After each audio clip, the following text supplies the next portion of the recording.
कभी सोचा है ऐसा क्यों होता है कि कुछ लोग तो हर मुश्किल को एक मौके की तरह देखते हैं, जबकि कुछ लोग जरा सी चुनौती से घबरा जाते हैं। एक इंसान लगातार सीखता है, आगे बढ़ता जाता है, और दूसरा वहीं का वहीं रह जाता है। आखिर इस फर्क की वजह क्या है? इसका जवाब हमारी सोच के एक बहुत ही गहरे पैटर्न में छिपा है, जिसे कहते हैं माइंडसेट। स्टैनफोर्ड यूनिवर्सिटी की मनोवैज्ञानिक हैं कैरल एस ड्वेक, और उनके मुताबिक ये सिर्फ कोई सोच नहीं है, बल्कि वो शक्तिशाली विश्वास है जो हमारी पूरी जिंदगी को दिशा देता है। तो चलिए इस दिलचस्प दुनिया में थोड़ा और गहरा उतरते हैं। ड्वेक के हिसाब से हम सब मोटे तौर पर दो में से किसी एक माइंडसेट के साथ काम करते हैं। सोचिए, ये हमारी जिंदगी का एक तरह का ऑपरेटिंग सिस्टम है जो ये तय करता है कि हम मेहनत, असफलता और सफलता को किस नज़र से देखते हैं। तो ये हैं वो दो दुनियाएं। एक तरफ है फिक्स माइंडसेट जो कहता है कि हमारी समझ, हमारा टैलेंट सब पत्थर की लकीर है, उसे बदला नहीं जा सकता। और दूसरी तरफ है ग्रोथ माइंडसेट, जिसका मानना है कि हमारी काबिलियत मेहनत से, सीखने से और लगन से लगातार बढ़ सकती है। एक सोच कहती है बस इतना ही, दूसरी कहती है अरे अभी तो शुरुआत है। जो लोग फिक्स्ड माइंडसेट की दुनिया में जीते हैं ना, उनके लिए हर काम एक टेस्ट जैसा होता है। उन्हें फेल होने से इतना डर लगता है कि वो नई चीजें आजमाने से ही बचते हैं। उनको लगता है कि मेहनत करना कमजोरी की निशानी है, और अगर कोई उनकी गलती बता दे तो वो उसे दिल पर ले लेते हैं। दूसरों की कामयाबी उन्हें अपनी कमी जैसी लगती है। और वहीं दूसरी तरफ ग्रोथ माइंडसेट वाले लोग, इनके लिए चुनौतियां खेल के मैदान जैसी हैं, जहां ये खुद को और बेहतर बना सकते हैं। ये असफलता को सीखने का एक जरूरी हिस्सा मानते हैं, कहानी का अंत नहीं। मेहनत इनके लिए कामयाबी का रास्ता है, और ये आलोचना को एक तोहफे की तरह देखते हैं, जिससे उन्हें अपनी कमियां सुधारने का मौका मिलता है। तो ये सब सुनने में तो बड़ा अच्छा लगता है ना? पर क्या ये बातें सिर्फ किताबों के लिए हैं या असल जिंदगी में भी काम करती हैं? चलिए अब इन थ्योरीज को असल दुनिया के मैदान में उतार कर देखते हैं और समझते हैं कि कैसे ये सोच खेल और पढ़ाई जैसे क्षेत्रों में जमीन आसमान का फर्क पैदा कर देती है। बास्केटबॉल के लेजेंड माइकल जॉर्डन को तो हम सब जानते हैं। ज्यादातर लोग यही मानते हैं कि वो एक नेचुरल जीनियस थे, पैदा ही महान होने के लिए हुए थे। लेकिन रुकिए, उनकी असली कहानी में एक जबरदस्त ट्विस्ट है।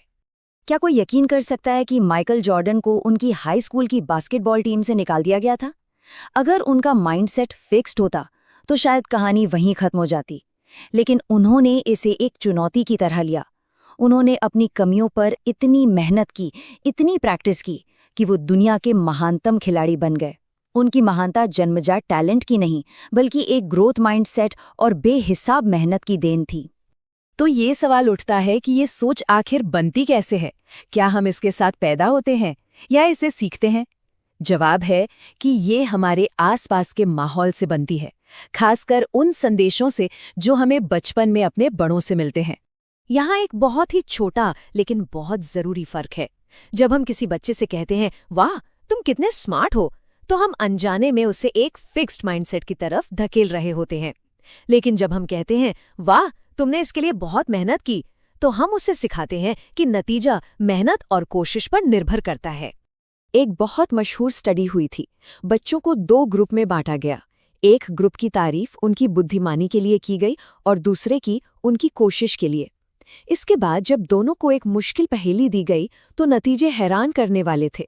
स्मार्ट कहे जाने वाले बच्चों ने जल्दी हार मान ली ताकि उन पर स्मार्ट नहीं है का ठप्पा न लग जाए, जबकि जिनकी कोशिश की तारीफ हुई थी वे दोगुनी लगन से उस पहेली को सुलझाने में जुटे रहे। और अब आती है सबसे अच्छी खबर। हमारा माइंडसेट कोई स्थायी चीज नहीं है। हम किसी एक सोच में फंसे नहीं हैं। इसे बदला जा सकता है। और कमाल की बात यह है कि ये छोटा सा बदलाव हमारी पूरी जिंदगी को बदल सकता है। विज्ञान भी इस बात को मानता है। इसे न्यूरोप्लास्टिसिटी कहते हैं। सुनने में थोड़ा मुश्किल लग सकता है, पर इसका मतलब बहुत सीधा है। हमारा दिमाग एक मांसपेशी की तरह है। हम इसे जितना ज्यादा इस्तेमाल करेंगे, जितनी नई चीजें सीखेंगे, ये उतना ही मजबूत होता जाएगा। हर नई कोशिश के साथ हमारे दिमाग में नए रास्ते बनते हैं। तो इस बदलाव की शुरुआत कैसे करें? सबसे पहले अपने अंदर की उस आवाज को पहचानिए जो कहती है ये मेरे बस का नहीं है। ये हमारे फिक्स्ड माइंडसेट की आवाज है। दूसरा कदम, उसे चुनौती दीजिए। खुद से पूछिए क्या ये वाकई सच है? क्या होगा अगर मैं कोशिश करके देखूं? और आखिर में उसका जवाब एक ग्रोथ माइंडसेट से दीजिए। कहिए, मैं शायद अभी इसे नहीं कर सकता, पर मैं सीख जरूर सकता हूं। तो आखिर में सवाल ये नहीं है कि हम में कितना टैलेंट है। असली सवाल ये है, कौन सी ऐसी चुनौती है जिसे हम अब तक एक खतरे की तरह देख रहे थे, लेकिन इस नई समझ के बाद अब उसे सीखने और आगे बढ़ने के एक मौके की तरह देखेंगे। इसका जवाब सिर्फ हमारे पास है।